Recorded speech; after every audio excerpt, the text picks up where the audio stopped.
Hello, everybody.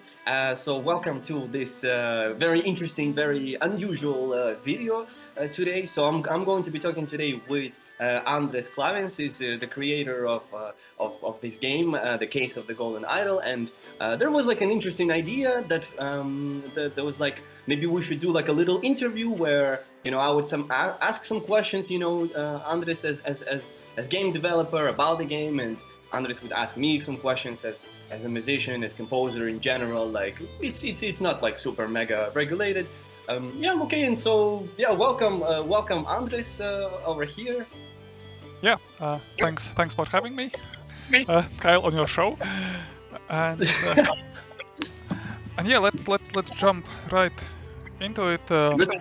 I think for us game developers, music is often kind of we know that we need to have it, but we're lost at it how to get music. Like we know we can find some samples or like free music in the internet, but you don't really want that. Yeah, you want something personal. Like if I were like a starting out developer, what would be your advice how to look for musicians or composers for a game? Okay, so that's pretty interesting. You're right. You're absolutely right that there is so much media out there today, and I've seen actually a lot of games also just being released and using some music that is like maybe already pre-created or from some stocks and stuff like this. But I guess in general for developers, I would say it like this: me as a musician, I would try to put myself in the shoes of a game developer, and I would think of like, okay, which is the kind of game that they're creating, and what is it that they want to bring, over there? What is the story they want to tell? And so for game developers, I would suggest maybe think in the composer's shoes. Think in like as much as you can, like which kind of mood do you want to bring? Which kind of emotion do you want the music to tell, and because at the end of the day, it just has to serve the material. And I think that's where working with the custom composer, it comes to a big advantage, because that's where you, instead of like just, trying to think yourself of like, okay, which kind of music can it work here? And you can come to that person and you can talk with them. And I think finding that person that you can communicate with, and you can kind of bounce back and forth, and you don't have to resolve everything yourself as a developer, and give little bit space to have that kind of little bit creativity bounce back and forth, and I think finding that person that you can have that balance with, and you can discover that through maybe doing like some interview or something like this, or talking, would be the best. I hope that kind of does that kind of answer maybe partly the question. I don't know. No, it does, yeah. I mean, there are key aspects that you need to talk to that person. You kind of have to have a feel how the communication will happen. That does make sense. I guess you need to have sort of not job interviews, but composer interviews.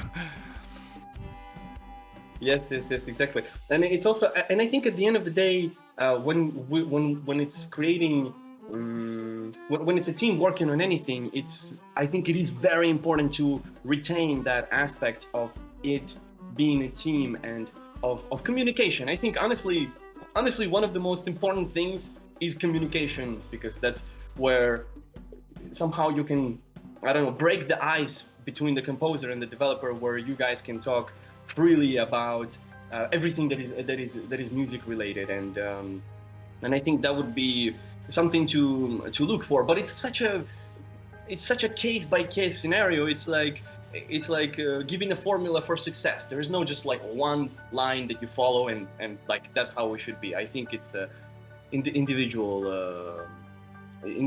process. I'm trying to put myself in the shoes of game developer, maybe new game developer, or someone who's decided they want to build a game, and they know they want music in their game, but they have no experience with that. Can you like maybe go through step-by-step process of creating like a custom track for music? Like what do you do? How does it happen? How the magic takes place? Yeah, that's interesting. I think it's also like a very individual, I guess, for everybody, especially when it comes to working in the creative industry overall, like and doing whatever creative, if it's music or if it's art, you have to be creative not only about the art but also how do you approach it. I've actually been thinking for a long time to do it and to maybe like record me building a track from scratch. I was trying to do it the other day, but there was like some technical issues. Something wasn't connecting, it wasn't playing the sound. Um, but overall, I would say that it depends, first of all, on the genre of music that I'm creating. So, for example, if we're talking about orchestral music, for example, a lot of composers, they first build a melody and then they build kind of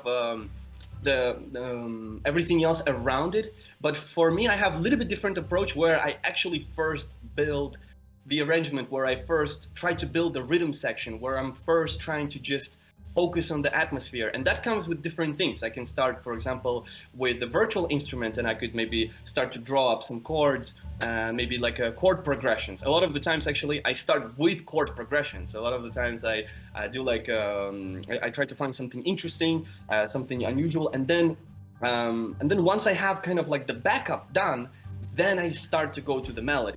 Like, I guess the way that our brain works, I don't know, is that we usually remember the main melody, which is the main kind of the leitmotif, or how can I say, like the main melody of any track, you know, something that you can kind of hum to yourself, you know, and it's like the signature of this track, maybe I could put it that way. And then everything else behind it, because I focus on everything else behind it. And for me, like, my method that I found is focusing on everything behind. So, for example, the background ambience, all the background music that is not on the foreground.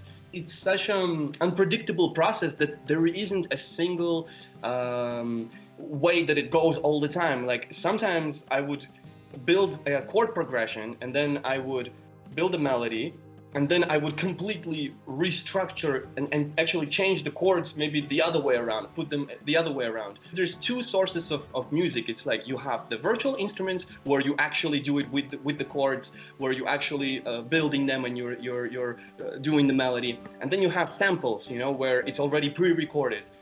So what I love to do is I love to make I love to sample that. So I would like, for example, record a chord progression, and it doesn't sound so interesting. It doesn't sound so super hooking or something like that. But then I would do that, and I'm like, okay, I'm kind of not happy with it. And then I would sample it. So I would send it, instead of working it now with as a virtual instrument, I would now work with it as a sample. And then I would just sample that, and I would maybe and then that's where the magic for me happens. And then I start playing around with the sample. I would maybe start from the back chord, maybe I would reverse it, maybe I would add some effects, maybe I would put it in mono, which makes also a big difference. So that's why I think, and that's what I focus on the most, is like I focus first on that background, and then the melody goes to compensate it. It's the same thing as with writing lyrics, for example, because I also write lyrics sometimes for the songs, and some songwriters, they're like, oh, I write the lyrics first and then I do the music. For me, it's the other way around. I would write the music first and then I would find the lyrics that match the song. And the same thing with melody. I would first do the background song and then I would find the melody that fits this background, and so it comes together. So it's something like this. Like, okay. Okay, but so at certain point you get something, some kind of combination of this background and melody that you feel you like. What happens next? Yeah, and so basically I would say from there it's a pretty intuitive process, because I would say the most difficult thing in creating in creating music, at least, I would say, is creating a concept. So because I differentiate music into two parts. It's creating the concept, and then there's developing the concept. Creating the concept is that first minute of the song. It's basically what gives the whole mood, what gives the whole vibe to it. And then developing a concept is the secondary. So that's what I focus on the most. First is to create a nice, interesting concept that I know that I can later on develop. But once I have the concept down, and once I have that first minute, and once I'm like, okay, I know which is going to be the mood of this track, I understand that now. From there, I would go ahead and I would start to already develop this concept, extend it, and it's, for me, it comes very intuitive. I didn't go to like maybe it's also not correct, you know, because but it is my style that I found, and that is what gives my sound a certain signature, I guess, where you could almost hear sometimes that it's like, oh, this is Kyle's sound, you know, or something like this. Because it wasn't very. I went to study, you know, classical guitar, and then I studied some overall like music theory, some solfeggio in the schools. But I was never like with like a professional piano player who was like teaching me this traditional classical way of building the melodies or building the rhythm section or building the percussion or working with all these different sections. So a lot of it comes from intuition, and so I would say that. Creating the concept, like so that's to answer your question. That's what happens next. So I create the concept. I make sure that it's interesting, that it's special, that it's unusual, and then from there, for example, that's actually where I would send it to you. For example, when we're working on the soundtrack, I would work on create a concept, send it over to you, and then once I get the green light, okay, this sounds good, this sounds nice. From there, I start to develop and build new sections, but they already come more easily because I understand within which universe I'm working here. And creating the universe is the most the process that takes most time. At certain point, you arrive at a track that you and your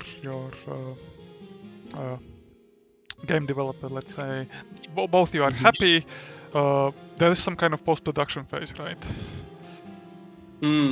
Of course, yes.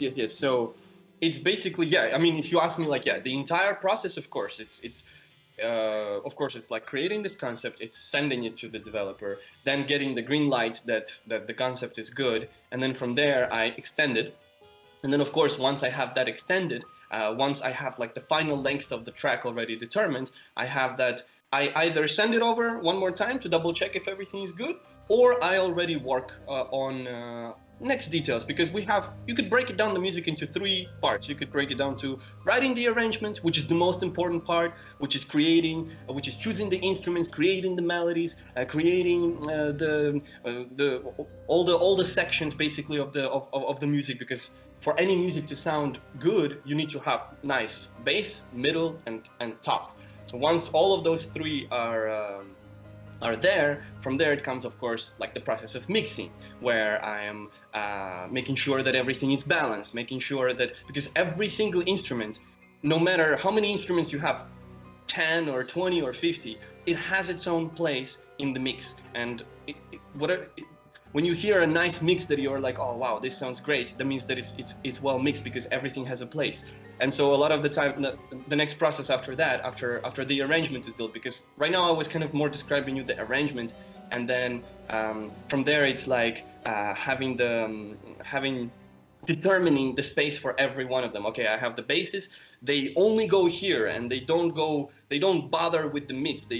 And everybody should have their own place. They shouldn't too much intercept between each other, because that's when you get like a mashing mix where it's like feeling like everything is like put together, and it's not going. So that's where it comes, like the polishing phase. You could put it that way. You know, it's like when you have already your car built, and now you're starting to maybe paint the color or making it more shiny or something like that. I don't know. It's like as a reference, of course. And so that's probably the next very much important phase of any production, is kind of polishing this sound.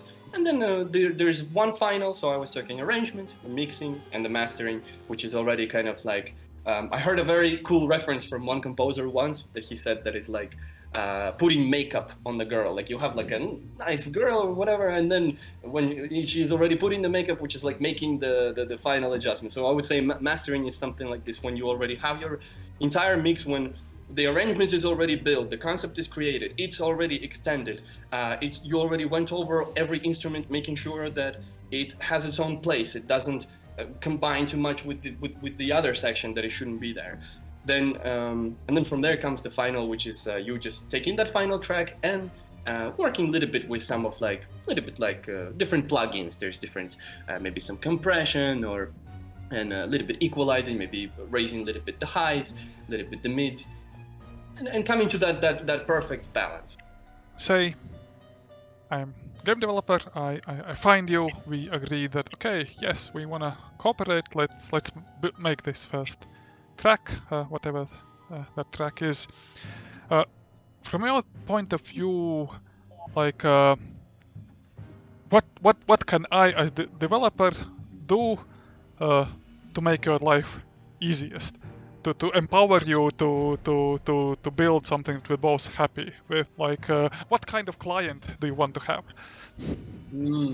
I would say actually you're a really good example of a developer like that, because the thing is that a lot of the times, like, I guess one of the kind of worst feedbacks that I've received overall, like working the past 2 years with different projects, was abstract feedback, where I think for any composer it's most best to receive like a straight to the point feedback that is like, okay, I don't like too much this melody, or I don't like too much this this rhythm that you have going on, or this percussion, where you go into detail with the music and you say, you know what, that sound, I don't like it too much, it sounds not so cool. Is there any chance we can change that for something else? Something that is like a straightforward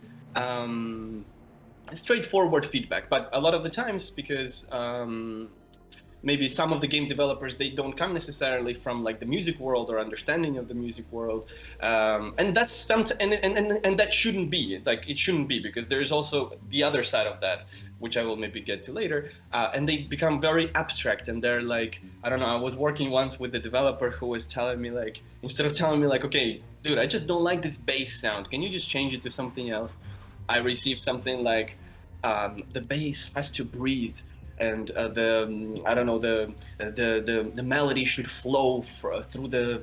He was also, maybe because it was with him, because he was like very poetic, and it's like it has to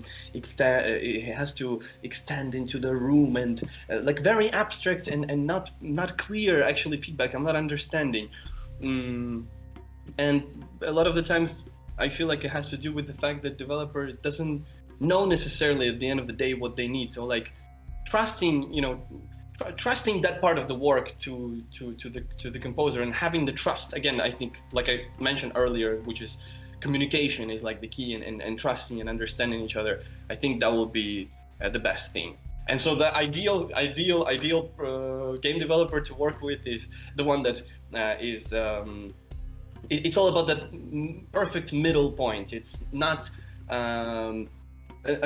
not too much and not enough. It's something where the game developer gives space. Of course, maybe any composer wants to hear, you know what, I trust you, do whatever you want. That's really amazing, but that comes in time to come to that point. But somewhere where it's like there's given space, but it's also regulated, because I feel like composers, they're kind of like me in this conversation, that I'm like flying a little bit out of the whole thing, and sometimes the developer can be more down to earth, and it can channel a little bit back, and it's like, okay, man, this 1 minute extra that you're building there is kind of going to some so I don't know, it's that perfect kind of balance, you know. So what do you think that kind of answers? No, I think it absolutely makes sense that in communication, effectively you want actionable feedback, because if someone just says to you, okay, I'm not vibing with this, then you don't know what to do, like, and I agree that also with creative work, you want some creative freedom, but too much of it actually can sometimes, I mean, restrictions sometimes actually breed creativity, I'd say. All right. Go. No, yeah, and I wanted to say, like, sometimes, for example, talking a little bit about like the soundtrack for the Golden Idol, sometimes it took us some time, for example, to understand correctly, like maybe it took me maybe a couple of kind of like revisions to or recreating that concept to understand it. But I think, like, yeah, it's a really great example, and it also was one of the reasons that I also wanted to do interview with you, Andrejs, is because it's one of those examples of I feel like of course it takes time, and if we do happen to work together more in the future, I think it will be even easier. But it was it's something, when we were working together on the soundtrack, it was something like coming to that kind of perfect balance between like the game developer communication and the composer communication, and it's sometimes it took some navigation from Andres to tell me like, okay, no, this is maybe too light or too happy. Or I remember when I was working initially on this track that I was receiving a lot of good feedback about it, which is the In track, the one from the In, and it's called Cards and Wine. And then I was like, when I was originally creating it, it was like way too much. It was way too happy, and it was like some. I was reading feedback from Andres, like it's like some Disney World track, and I was understanding what he was meaning. I was like, okay, I need to tone it down and remove some layers. So it's all about that back and forth chemistry. It cannot be one pulling too much, be one taking completely the bag, I don't know, on themselves. It cannot be the composer just dragging everything. It cannot be the developer. It has to find that balance. I know. So I think, yeah, I guess that also comes to like a general advice also for maybe some game developers, is finding that, trying to find and aim to find that nice middle point that leads to beautiful work and really memorable stuff created. Like, so. Nice. As I pass questioning torch to you, I have an excellent transitioning question. Which track do you like the most from the Case of the Golden Idol soundtrack? Oh, okay, that's interesting. Choose which is your favorite baby. Yeah. I know. It's like exactly. It's like choosing your favorite baby. Exactly, your daughter or your son. Oh yes, it's very difficult. I think probably the first. I think the first two that come to my mind are actually I'm in between the Slight Delay, which is like the last track of the game, and between the Lighthouse. And I would say, and the Lighthouse scene, which the track is called Crowning Celebration. And so, I probably am somewhere in between those two tracks. But don't get me wrong, like it's very difficult to choose. But like out of everything, I would they come to my mind, and maybe I can a little bit split this. I would say the Lighthouse.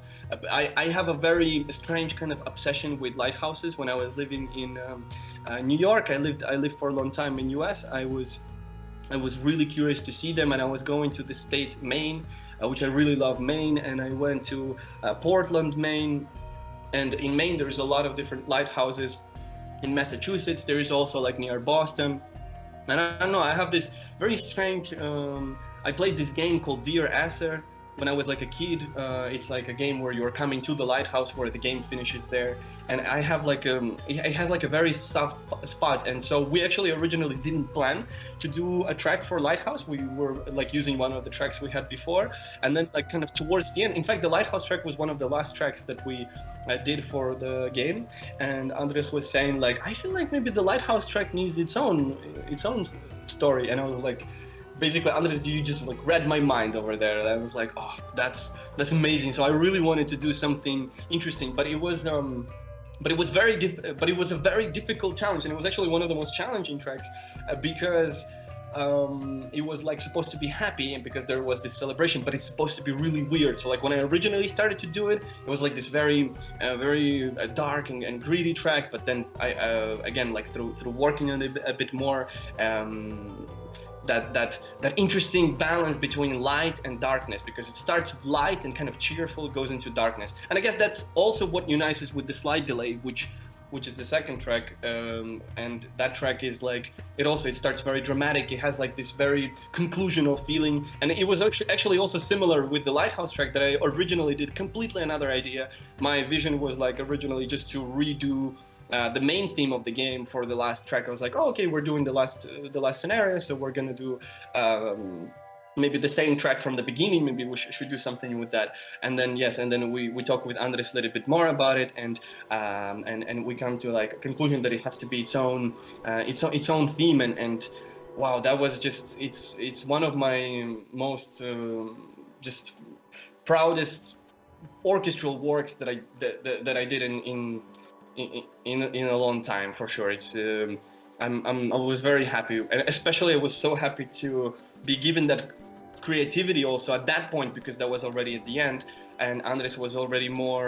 It was. I already did the soundtrack, so I already understood what works, what doesn't with it, and I was so happy to be given like that creative freedom there, and go to and visit several places, and it goes to like this kind of dramatic and conclusional place to this very light, probably the middle section of that track is like.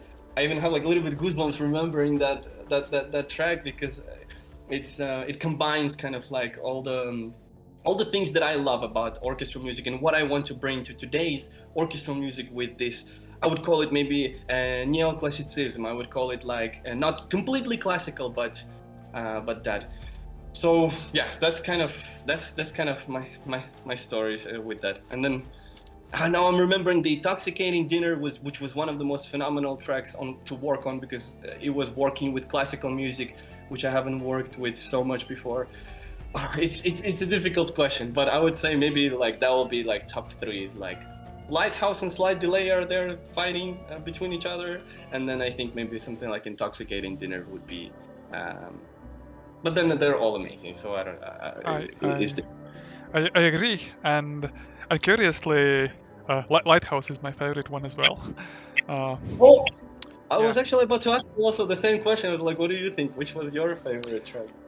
Yeah, no, I think it's the last one that you wrote, and the moment it starts with this, sea shanty like melody, I love it, and then it becomes weird.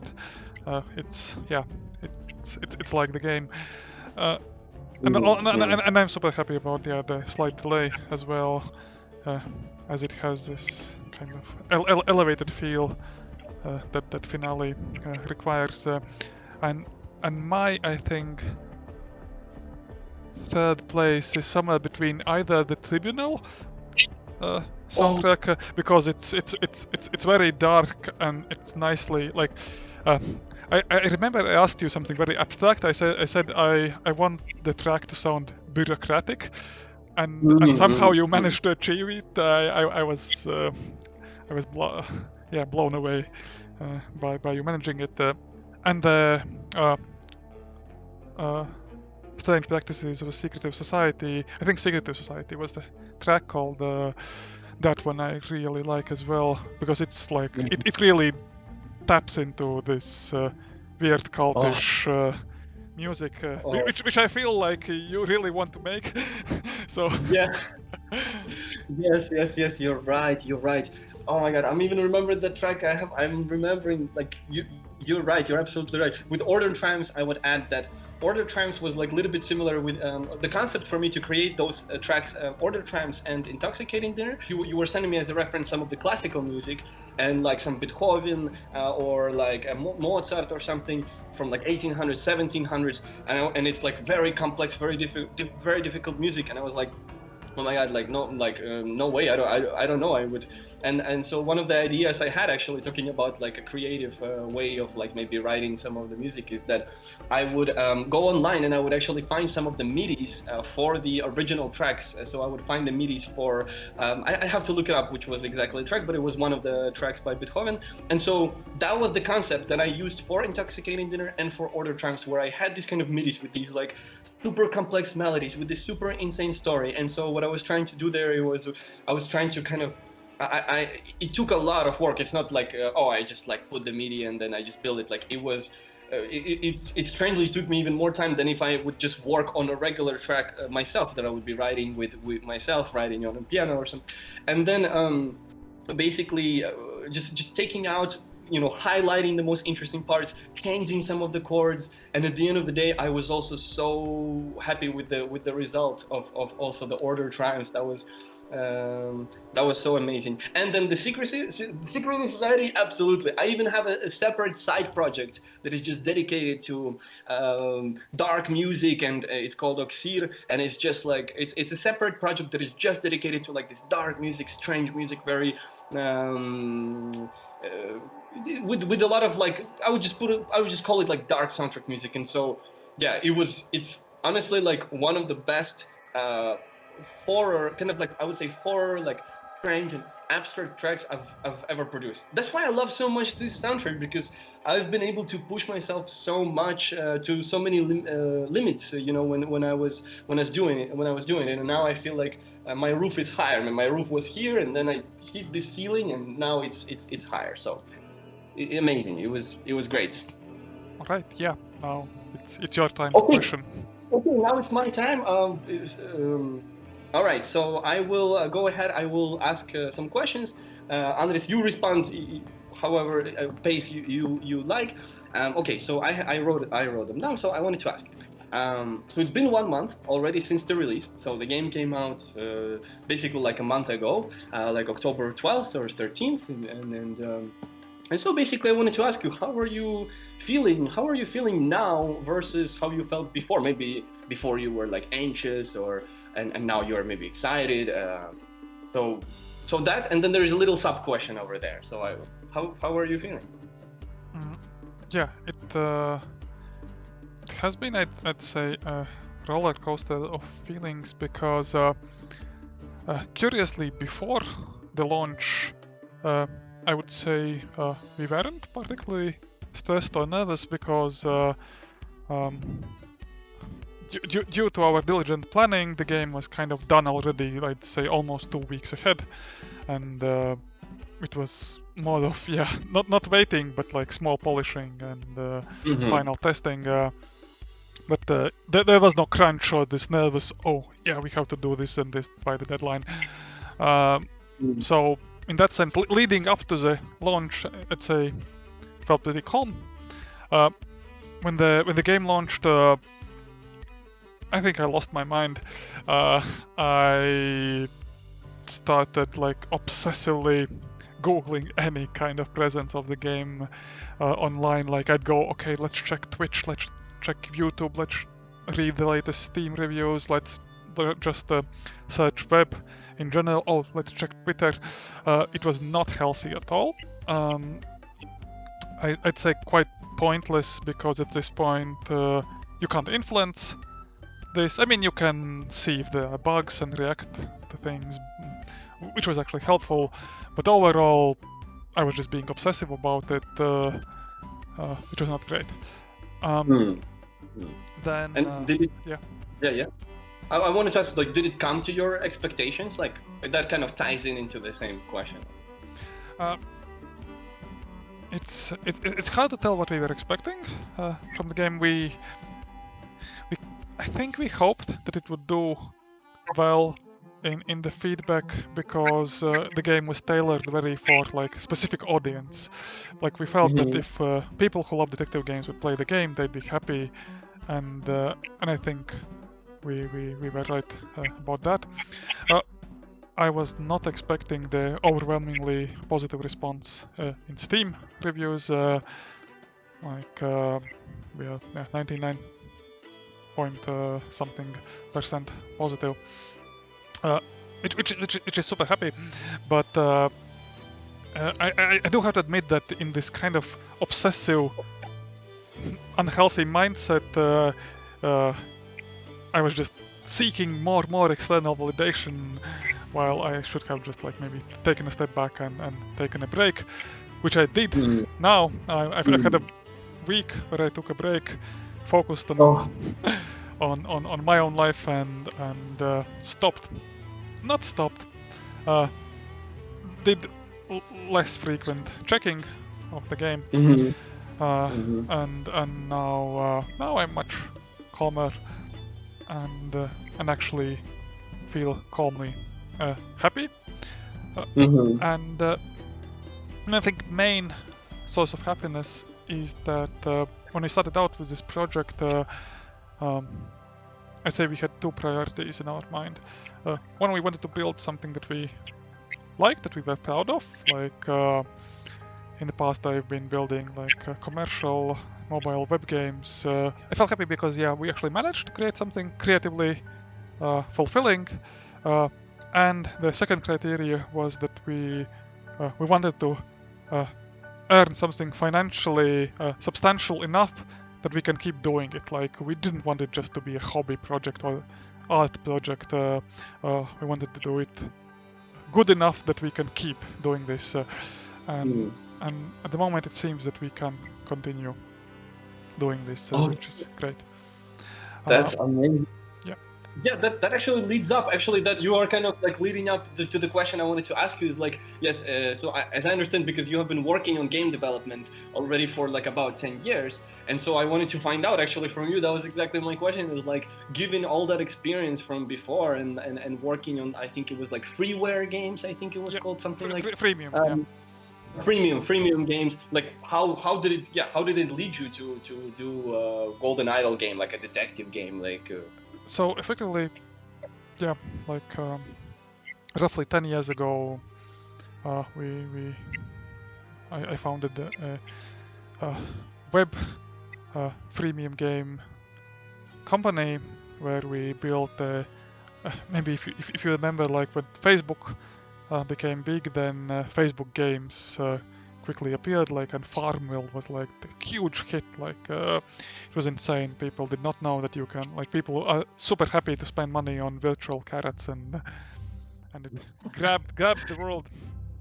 We had the VK, we had the Vkontakte, which was like similar to Facebook, but basically like exactly the same game trends from Facebook. They were also over there. So I actually very much remember. I remember my friends from class playing. So.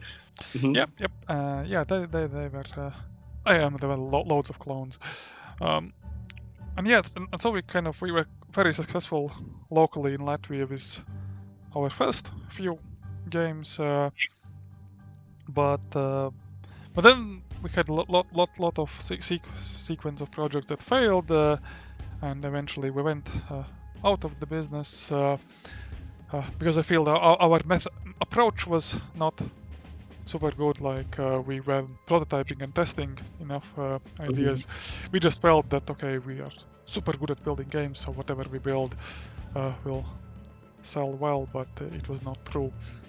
And during the period, the premium game market became extremely competitive, and I have to admit also over the period I wasn't too happy with the products we were building, because if you're making a freemium game, especially in web and mobile market space, only like a small percentage of people will actually buy something in the game, maybe 10 or 5%, which means that those who buy, they have to buy a lot, and then you have to kind of build in some kind of addiction and some kind of mechanisms to keep people around and to make them spend more.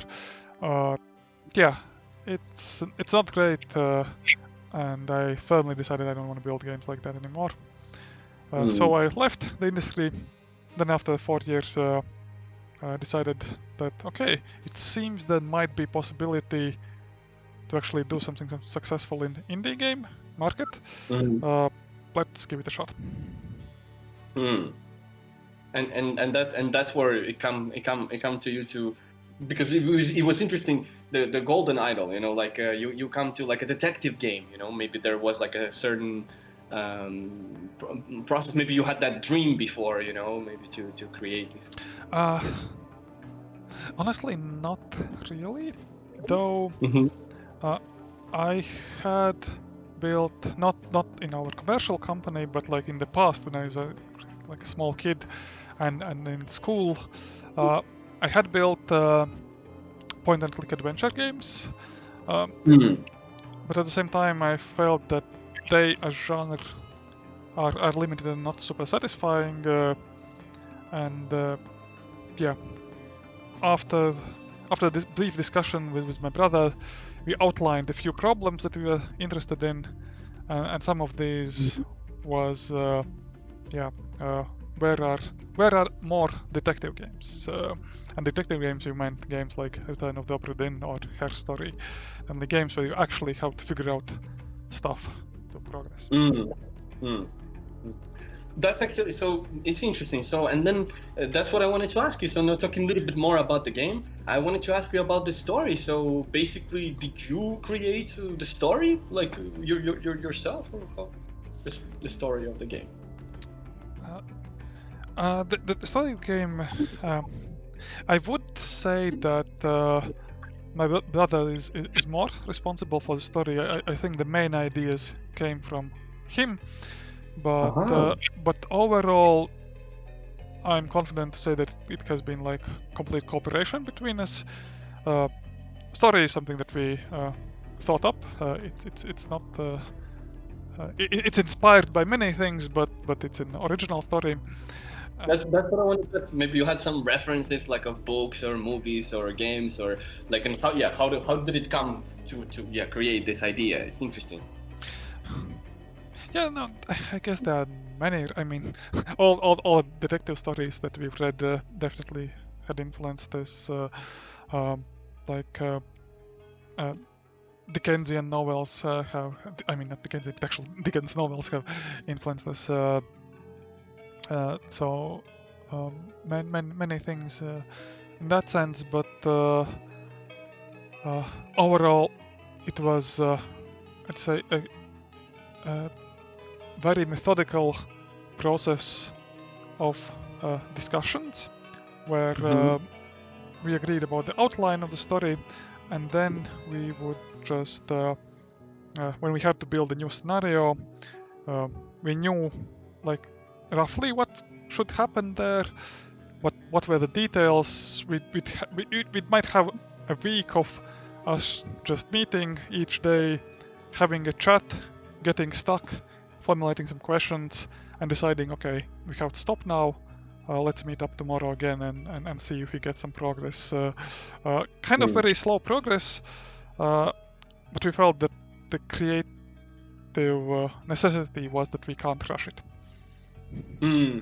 So, that's cool. So, and that's where I wanted to ask you a little bit more about the elements of the story, since like we're talking a little bit about the story. Like, I wanted to ask you like basically all the elements in the story, which I will like talk about them of the game. They're all created from scratch, or are there maybe some certain references to something like? And that's where for example, I had questions like about the powers and like the origins of the golden idol, that kind of thing, like the family tree, because it was very also interesting, very thought out. Also, the names of the characters, maybe. So there is a lot of kind of like sub questions over here, like classifications of the cult, because the cult had like the steward, the dark hand steward. There's like different the new order idea, So you can talk maybe about each one of them, or in general, however I'll be very curious to know actually like about the elements of the story. Okay, let me think a bit. Yeah, so we knew certain things to be true. We knew that we wanted to have a supernatural artifact, but which is not like which is at first mysterious, and then we gradually kind of lead in players on how it works and what it is. And actually try to explain quite a lot about it, to have some kind of solid logic underneath. We knew that.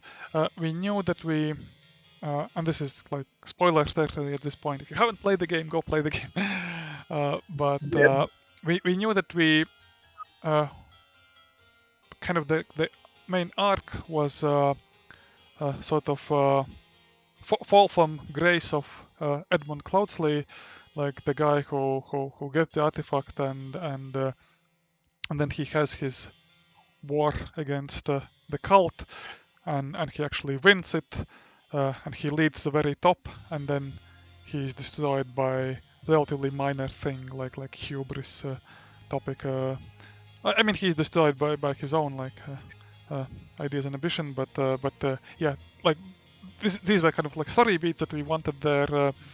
So we knew we wanted this main character who had certain qualities, and who is like we had this approach that we don't really want good characters. Like everyone's various flavors of not great, and we had a good idea of what we wanted the cult to be like. We were quite influenced by Umberto Eco's novel Foucault's Pendulum.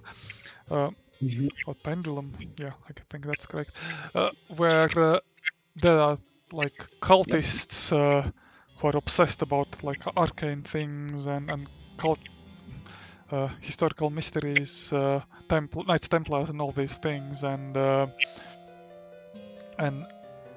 these like maybe they are kind of stupid because they imagine their magical powers, but at the same time they are still very dangerous and powerful because these are powerful people with great influence, and we wanted our cult to be similar.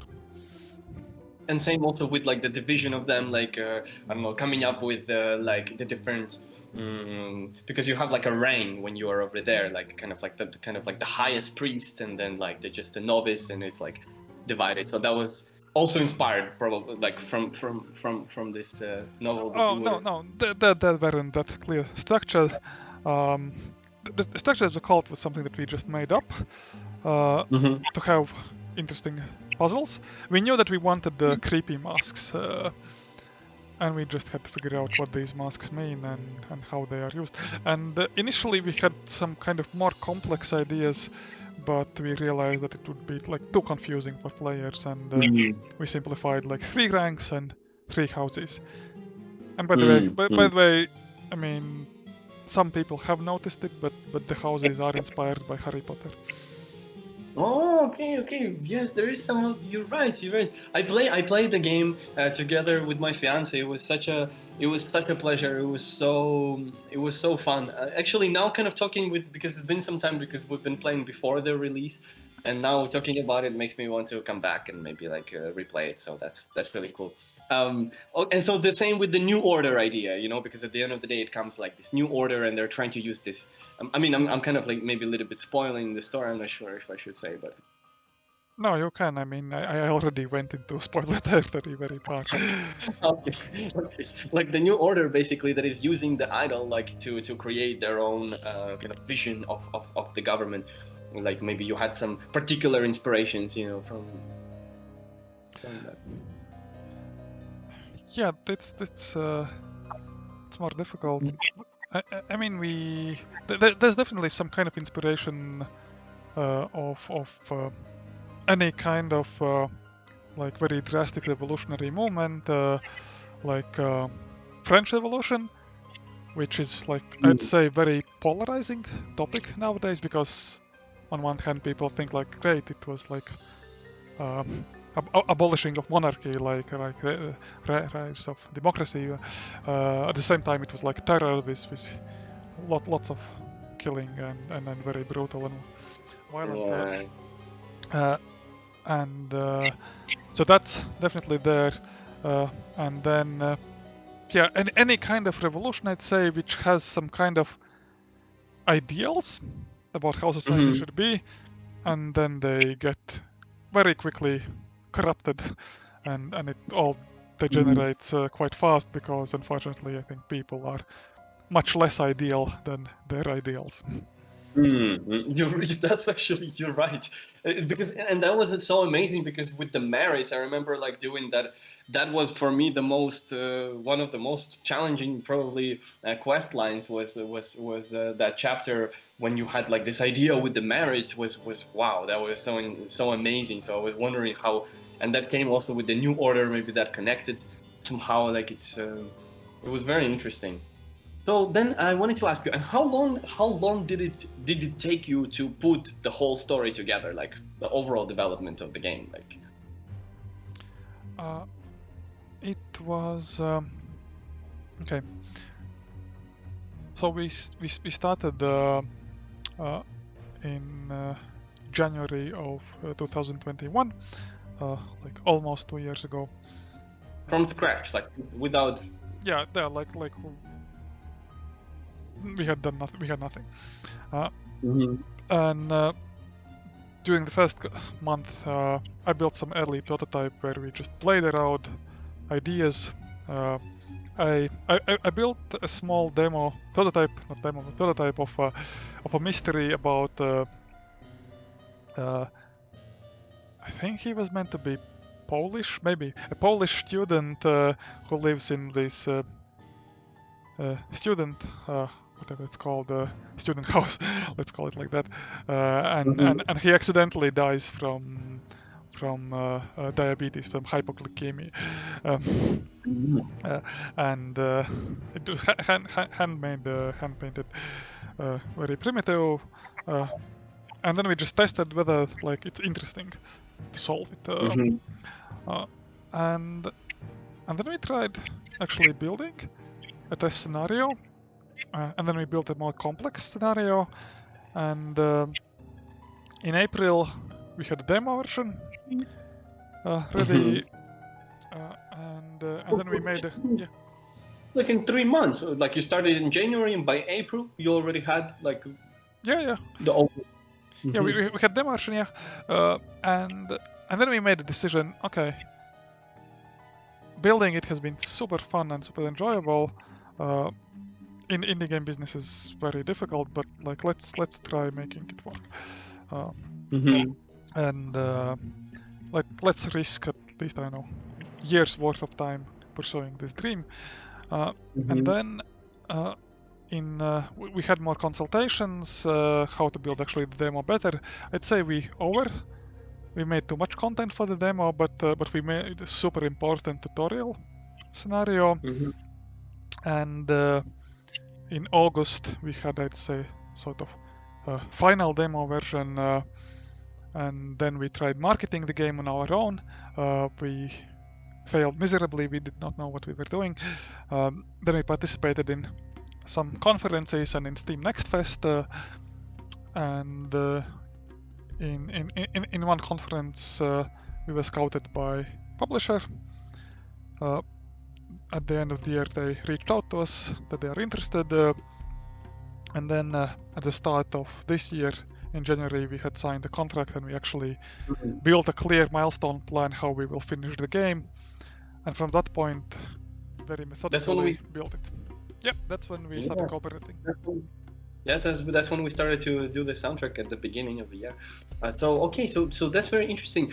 So overall, you would say, so like about since January 2021. So yeah, it's about 2 years, almost 2 years of work to come to this point and figuring out the story and the different aspects. Though it has not been like full-time work. It has been half-time. Okay.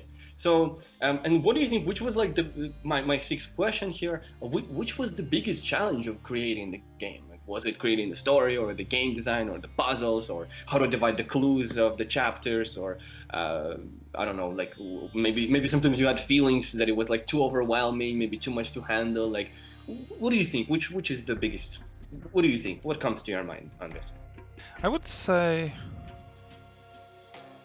testing was the biggest challenge, because we can't test the game ourselves at all.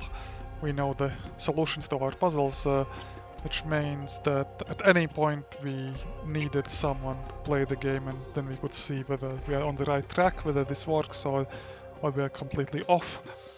And once we test with someone, like that person is spent, we can't use them anymore. All right. Yeah. Exactly. So yeah, and the fact that you make up a puzzle, you have no idea how easy or difficult it is. I mean, you have, but which means that you need this very early test just to see how players react, what they understand immediately, by what they are overwhelmed and confused. But yeah, testing was, I'd say, biggest challenge.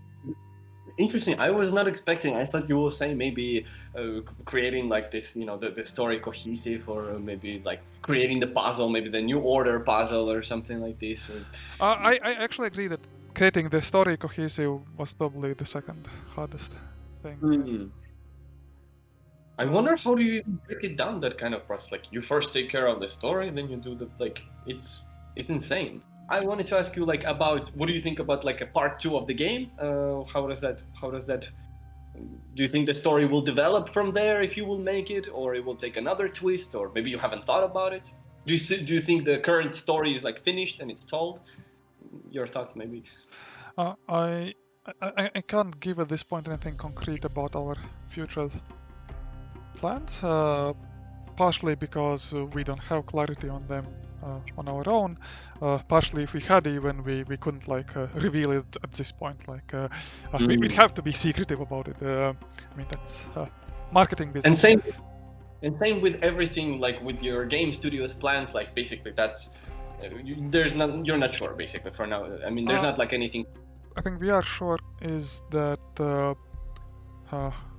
if so far this was kind of a gamble, like half-time gig, trying to figure out if this even is something that we can like do in our lives. I think now we have some financial backing for some time to do this in our lives. So we will definitely be working on more games from now on.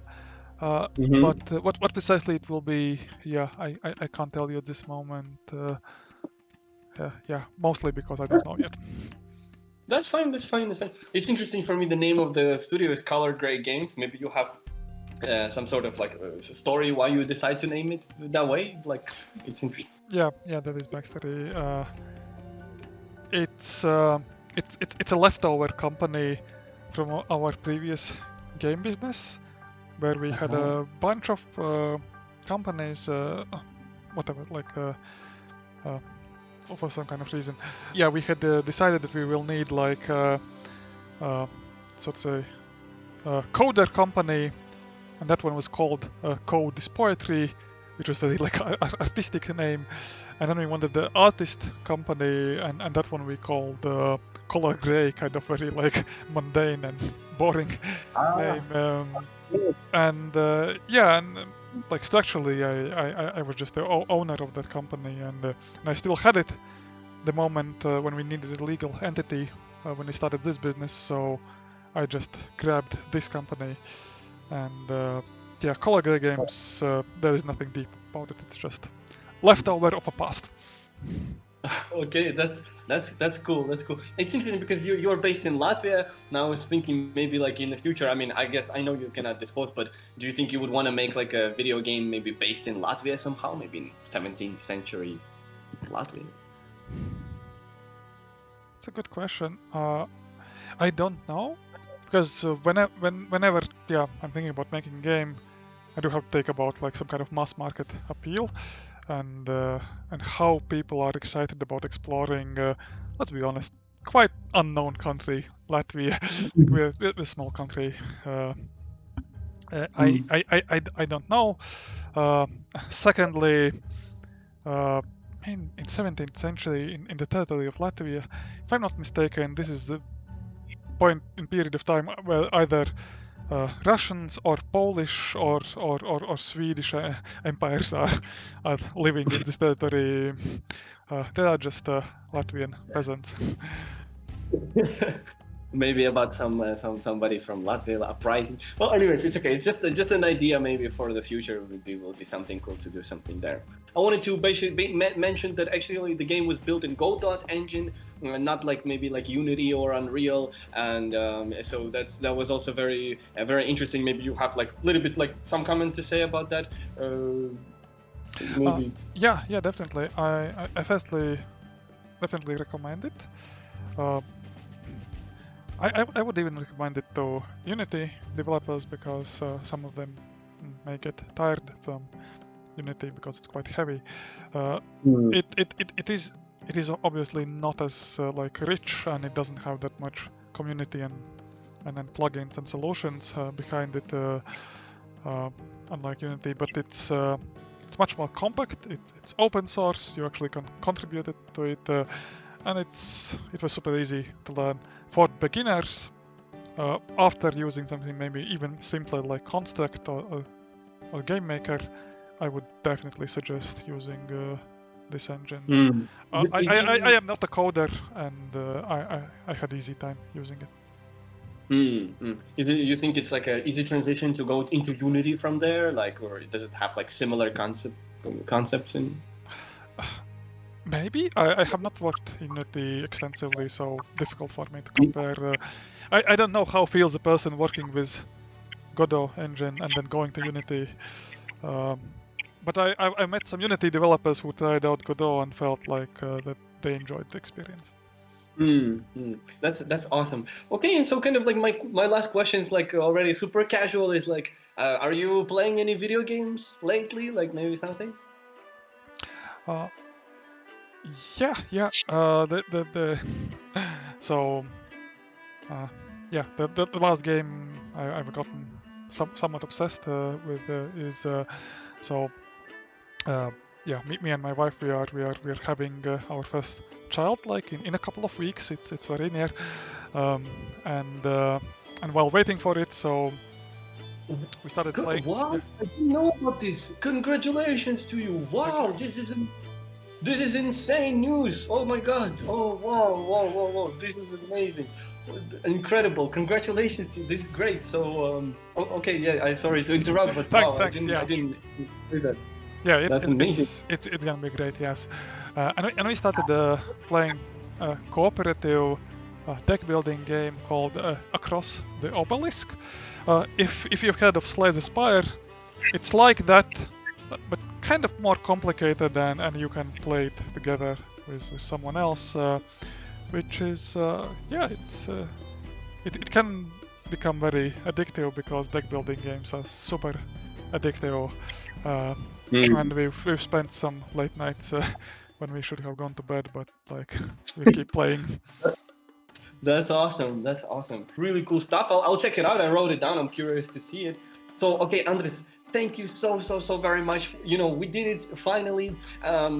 Thank you, Andres, you know, for your time. Hopefully this was also interesting for those, you know, who stayed. Thank you. Like, Yep. all right. Yeah, thanks.